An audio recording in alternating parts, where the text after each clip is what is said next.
Hello दोस्तों, स्वागत है आप सभी का हमारे यूट्यूब चैनल में। आगे आपका होस्ट एंड दोस्त मुकेश सैनी। दोस्तों, अगर आप हमारे चैनल पर नए हो तो चैनल को सब्सक्राइब कीजिएगा और बेल आइकन को ज़रूर प्रेस कीजिएगा ताकि जब भी हम नए वीडियो लगाएं तो आपको सबसे पहले नोटिफिकेशन मिल सके। आज के सेशन की शुरुआत करते हैं आज के मोटिवेशनल कोट से। आज का मोटिवेशनल कोट है, तकलीफ़ अकेलेपन से नहीं, अंदर के शोर से है।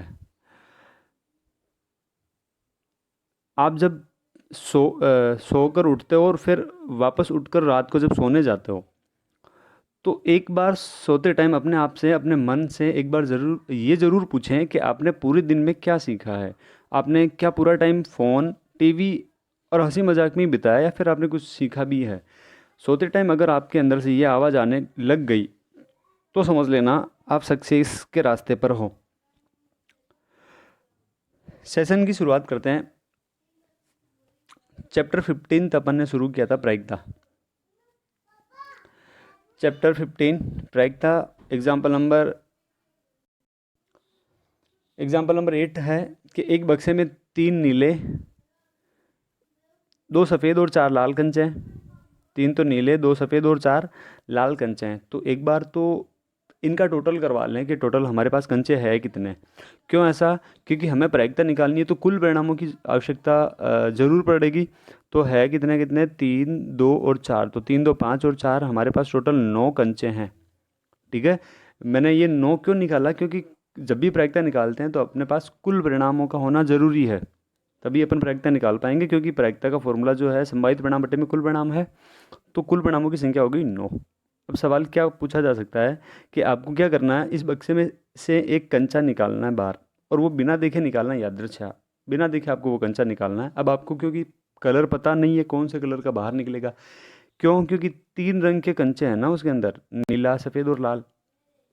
तो आप बिना देखे हाथ डाल के अगर वो कंचा निकालते हो तो आपको नहीं पता कौन सा कंचा निकलने वाला है। तो उसी की प्रायिकता पूछी जा सकती है। क्या क्या?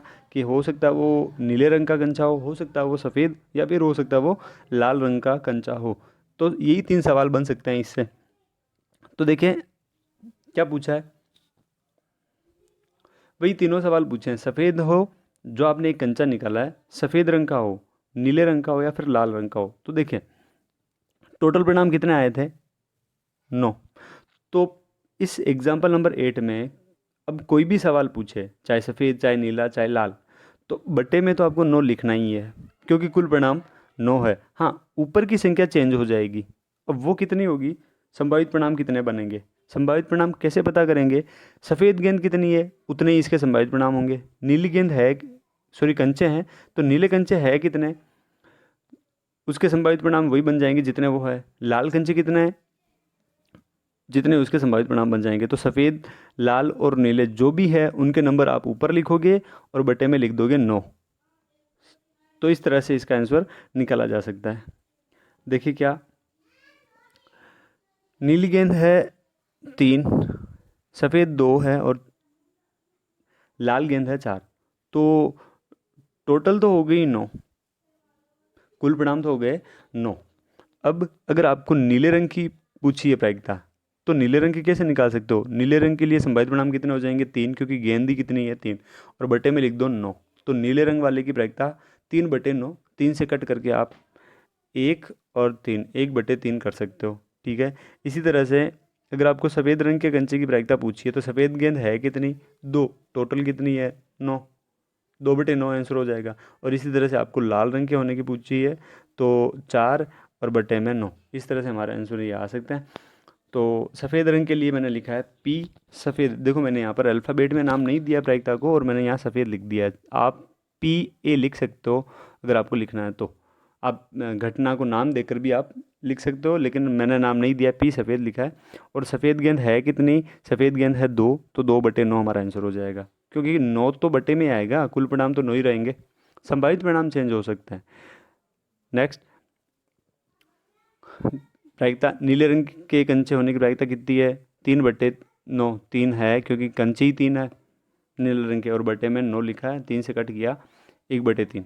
और लाल होने की प्रायिकता 4/9, क्योंकि कंचे ही 4 है तो 4 और बटे में लिखा जाएगा टोटल परिणाम। इस तरह से ये सवाल किया जा सकता है, एकदम नॉर्मल सा सवाल था। नेक्स्ट एग्जाम्पल देखिए, एग्जाम्पल नंबर 11।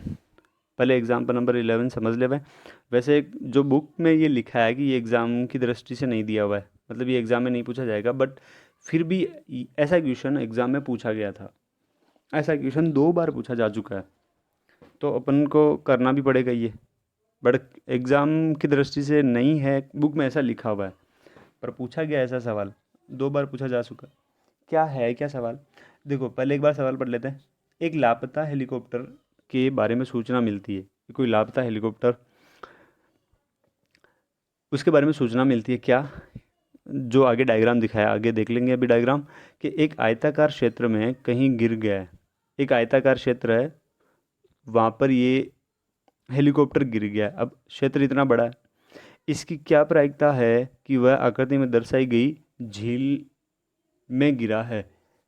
अब आयताकार क्षेत्र के अंदर कहीं झील बनी होगी, अभी अपन डायग्राम देखें तो पता चल जाएगा।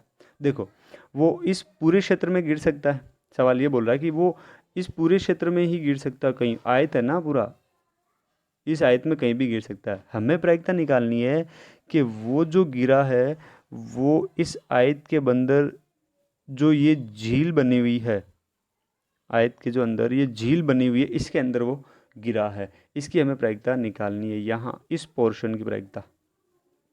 तो देखिए एक बार डायग्राम देख लेते हैं तो समझ में आएगा।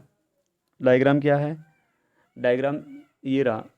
डायग्राम है, आयत दिया हुआ है ये, ठीक है, ये पूरा ये, तो आयत के लिए लंबाई चौड़ाई भी आपको पता कर लेनी है। लंबाई तो 9 दे रखी है, ये लंबाई 9, और चौड़ाई इधर देखोगे 4.5। 9 तो है लंबाई और 4.5 है इसकी चौड़ाई, एल और बी दोनों का मान है, ठीक है। इसके अंदर एक ये जो झील बनी हुई है, इसके लिए देखें, इसकी लंबाई चौड़ाई भी पता कर लेते हैं। इसकी लंबाई चौड़ाई कितनी होगी, देखो ये पूरी 4 है, 4.5 है पूरी, उसमें से यहाँ तक 2 हो गई, तो ये कितनी बचेगी 2.5, क्योंकि पूरी है 4.5, उसमें से ये 2 हो गई, तो कितनी बची बाकी 2.5, टोटल मिला के हो जाएगी 4.5। वैसे ही ये पूरी 9 है, यहाँ से यहाँ तक ये पूरी 9 है ये, तो उसमें से यहाँ तक 6 हो गई, तो बाकी की कितनी बची, वो 3। तो हमारे पास देखो आयत की लंबाई चौड़ाई भी है और उस झील की लंबाई चौड़ाई भी है, लंबाई 3 और चौड़ाई 2.5। करना क्या होता है ऐसे सवालों में वो समझे। देखो ऐसे सवालों को सॉल्व कैसे किया जाता है कि जब आपको कोई डायग्राम की बात करी हो और उसमें आपको प्रायिकता पूछी हो, तो ध्यान देवें ऐसे सवालों को करने से पहले जो भी आपके पास डायग्राम बना हुआ है, डायग्राम किसी भी टाइप का हो सकता है, यहाँ अगर आयत दिया है, हो सकता है वर्त हो, ऐसा करके भी कोई डायग्राम, वर्ग हो, ऐसा भी कोई डायग्राम हो सकता है। तो करना क्या होता है कि 2 डायग्राम हमेशा मिलेंगे, ऐसे सवालों में हमेशा 2 डायग्राम आपको सवाल में मिलेंगे। बस आपको बस एक छोटी सी चीज़ करनी है कि जो दोनों में से बड़ा डायग्राम है, यहाँ बड़ा डायग्राम ये आयत है, तो जो भी बड़ा डायग्राम है उसका क्षेत्रफल आपको निकाल के बटे में रखना है, और जो छोटा डायग्राम है जैसे कि यहाँ पर वो झील, तो उसका क्षेत्रफल आपको ऊपर रखना है। कुल मिला के झील का क्षेत्रफल आपको ऊपर और आयत का क्षेत्रफल आपको नीचे। और करने का तरीका क्या है, जो दोनों में से बड़ा डायग्राम है उसका क्षेत्रफल आप नीचे रखोगे, हमेशा बड़े डायग्राम का क्षेत्रफल हमेशा नीचे आएगा। मान लो कि एक वर्त है और उसके अंदर एक आयत बना हुआ है, तो देखो यहाँ पर वर्त बड़ा है तो वर्त का क्षेत्रफल नीचे आएगा और आयत का क्षेत्रफल ऊपर लिखोगे। अगर मान लो ये ऐसा होता कि इस वर्ग के अंदर एक ये वर्त बन रहा है, तो वर्ग का क्षेत्रफल नीचे होगा और वर्त का क्षेत्रफल ऊपर होगा। मतलब जो भी बड़ा डायग्राम है उसका क्षेत्रफल हमेशा नीचे रखा जाता है और छोटे वाले डायग्राम का क्षेत्रफल ऊपर रखा जाता है। अब हमारे पास क्वेश्चन में दोनों ही आयत है, तो आयत का क्षेत्रफल निकालने का फॉर्मूला क्या होता है भाई, एल गुणा बी, यही फॉर्मूला होता है। अब हमारे पास बड़े वाले आयत की लंबाई चौड़ाई भी है, उस झील की भी लंबाई चौड़ाई है। बड़े वाले आयत की लंबाई चौड़ाई जहाँ तक मुझे याद है 9 और 6 थी, सॉरी 6 नहीं थी, लंबाई तो 9 थी और चौड़ाई 4.5 थी। ठीक है। और उसके लिए झील के लिए लंबाई 3 आई थी और चौड़ाई आई थी 2.5। तो ठीक है, इनका गुणा करवा के जो भी आंसर आएगा वो ऊपर नीचे अपन रख सकते हैं। तो आयताकार क्षेत्र की लंबाई, जो बड़ा वाला आयत था उसकी लंबाई 9 और चौड़ाई 4.5, तो इसका क्षेत्रफल निकाल लो। क्षेत्रफल कितना आ रहा है? क्षेत्रफल के लिए फॉर्मूला लगाया लंबाई गुणा चौड़ाई। तो 9 गुणा 4.5, 40.5 हमारा आंसर हो जाएगा। ठीक है, ये आपको बटे में रखना है। ऐसी झील की लंबाई, झील की लंबाई देखो मैंने निकाल के बताई हुई है, 9 - 6, 3 आई थी अपन निकाल चुके हैं वैसे ये, और 4.5 - 2, 2.5। ठीक है, लंबाई चौड़ाई, तो इसका भी क्षेत्रफल निकाल लो कितना है। याद रखना इसका क्षेत्रफल कितना है, 40.5, मतलब ये आपको बटे में रखना है। झील का क्षेत्रफल कितना हो जाएगा? झील का क्षेत्रफल है 3 गुणा 2.5, 7.5। तो ये तो झील का आ गया। और आयत का निकाला था 40.5, तो जो बड़ा डायग्राम है उसका क्षेत्रफल नीचे और जो छोटा डायग्राम है उसका क्षेत्रफल ऊपर। ये जो आया इसे अपन सॉल्व करेंगे और हमारा आंसर उस झील में गिरने की प्रायिकता आपके पास आ जाएगी। 7.5 बटे में 40.5, सॉल्व कैसे किया होगा? 7.5, 40.5, यहाँ भी एक संख्या बाद पॉइंट, यहाँ भी एक संख्या बाद में पॉइंट, तो पॉइंट से पॉइंट कट सकता है। बचेगा क्या हमारे पास? 75/405, और दोनों को 15 से कट करो तो दोनों कट हो जाते हैं, या 5 से भी आप कट करते जाओ तो भी ये आंसर आ जाएगा, 5/27। इस तरह से ये सवाल किया जा सकता है। किया क्या वो याद रखें कि जो बड़ा डायग्राम है उसका क्षेत्रफल हमेशा नीचे आएगा और छोटे डायग्राम का क्षेत्रफल हमेशा ऊपर रखा जाएगा। अगला एग्जाम्पल देखें, एग्जाम्पल नंबर 12 है। क्या है? एक डिब्बे में 100 कमीज रखी हुई है, टोटल 100 कमीज है। तो हमारे पास कुल परिणाम तो हो गए 100, मतलब बट्टे में तो हमें 100 रखना है, ये तो हमें पता चल गया। ठीक है, बट्टे में 100 रखा जाएगा, ये ध्यान देवें। इसके बाद सवाल क्या है कि एक 100 कमीज़ है तो बट्टे में 100 रखोगे, ये याद रखना। जिसमें से 88 जो कमीज़ है वो अच्छी है, 88 ऐसी शर्ट है जो अच्छी है, 8 में थोड़ी थोड़ी खराबी है, 8 शर्ट ऐसी है जो थोड़ी सी खराब है, और 4 में अधिक खराबी है। क्वेश्चन एक बार फिर से पढ़ ले हुए हैं। 100 कमीज़ है टोटल, तो बट्टे में 100 रखना है। किसी की भी प्रायिकता पूछे बट्टे में 100 आएगा। 88 कमीज ऐसी है जो अच्छी है, 8 थोड़ी खराब है, और 4 में ज़्यादा खराबी है। तो 88 कमीज तो अच्छी है टोटल। एक बार वो भी चेक कर लो, सो हो रहा है क्या? 88, 896 प्लस 400 हो रहा है, तो 100 जो शर्ट है उसकी हमें प्रायिकता पूछी किस चीज़ की है? एक व्यापारी जिम्मी, एक कोई जिम्मी नाम का जो व्यापारी है वो क्या करता है? वे ही कमीज स्वीकार करता है। कौन सी? जिम्मी नाम का व्यापारी है जो वे ही कमीज स्वीकार करता है जो अच्छी है। मतलब जिम्मी नाम का जो व्यापारी है, कोई होगा शॉप वाला, अब उसे सिर्फ वही कमीज़ लेनी होती है, वो सिर्फ वही कमीज़ लेगा। स्वीकार करना मतलब है कि सिर्फ वो वही कमीज़ लेगा जो अच्छी है। अच्छी है कितनी? 88। तो जिम्मी का अगर हमें पूछे तो 88 तो संभावित परिणाम हो जाएगा और टोटल परिणाम है 100।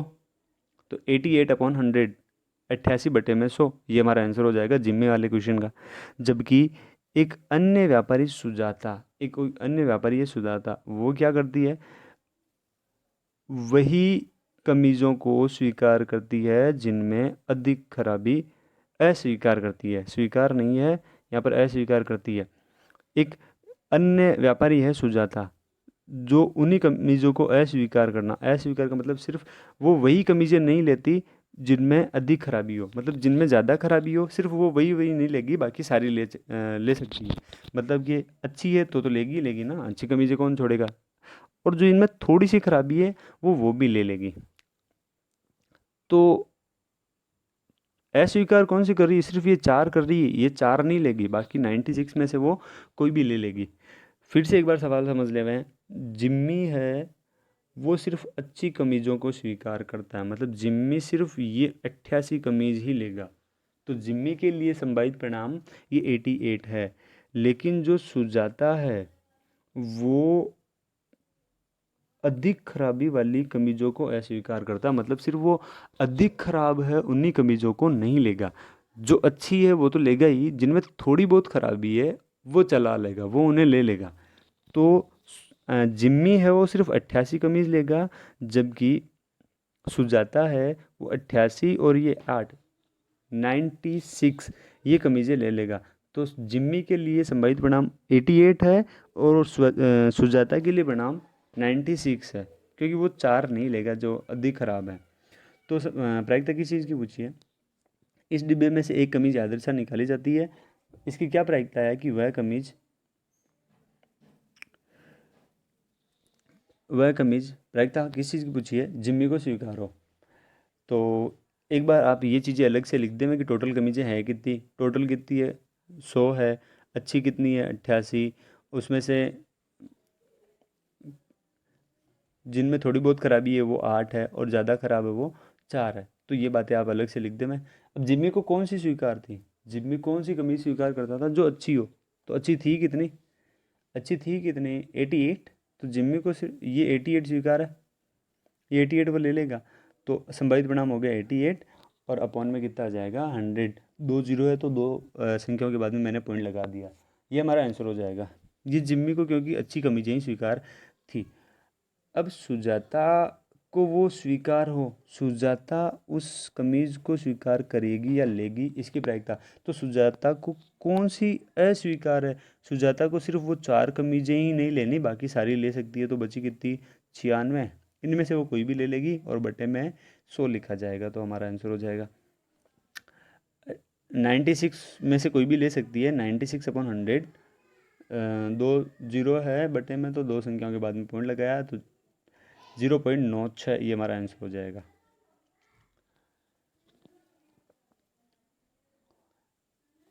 आज के सेशन में इतना ही। तब तक के लिए धन्यवाद।